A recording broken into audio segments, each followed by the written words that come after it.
Praise lord అందరికీ.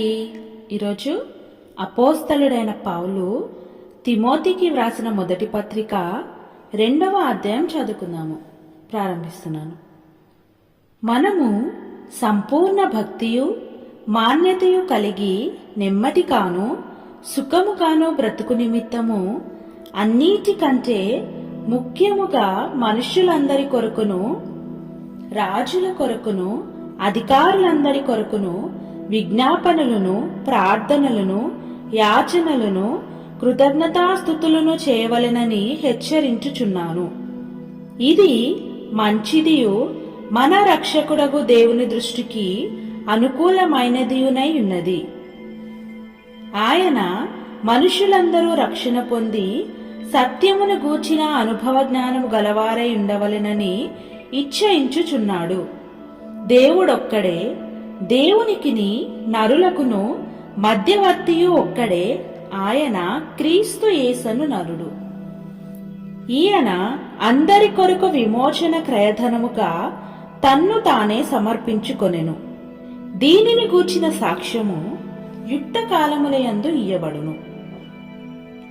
ఈ సాక్ష్యమిచ్చుటకై నేను ప్రకటించబడను గాను అపోస్తలుడను గాను విశ్వాస సత్యముల విషయములో అన్యజనులకు బోధకుడను గాను నియమింపబడితిని.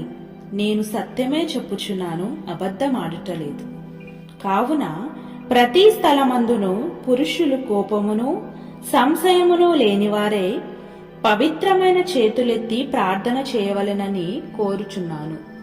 మరియు స్త్రీలను అనుకవయు స్వస్థ బుద్ధియు గలవారై ఉండి తగుమాత్రపు వస్త్రముల చేతనే గాని జడల చేతనేనైనను బంగారముతోనైనను ముత్యములతోనైనను మిగుల వెలగల వస్త్రములతోనైనను అలంకరించుకొనక దైవభక్తి గలవారమని చెప్పుకొను స్త్రీలకు తగినట్టుగా సత్క్రియల చేత తమ్మును తాము అలంకరించుకొనవలెను.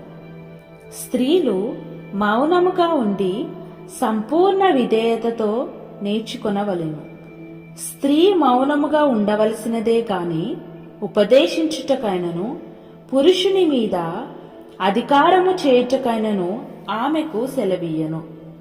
మొదట ఆదామును తరువాత హవ్వయును నిర్మింపబడిరి కారా? మరియు ఆదాము మోసపరచబడలేదు కాని స్త్రీ మోసపరచబడి అపరాధములో పడిను. అయినను వారు స్వస్థ బుద్ధి కలి విశ్వాస ప్రేమ పరిశుద్ధతుల యందు నిలకడగా ఉండిన ఎడల శిశుప్రాసూతి ద్వారా ఆమె రక్షింపబడును. ఆమేన్. ప్రభువైన యేసుక్రీస్తు వారు ఈ వాక్యమును దీవించునుగాక. ఆమేన్.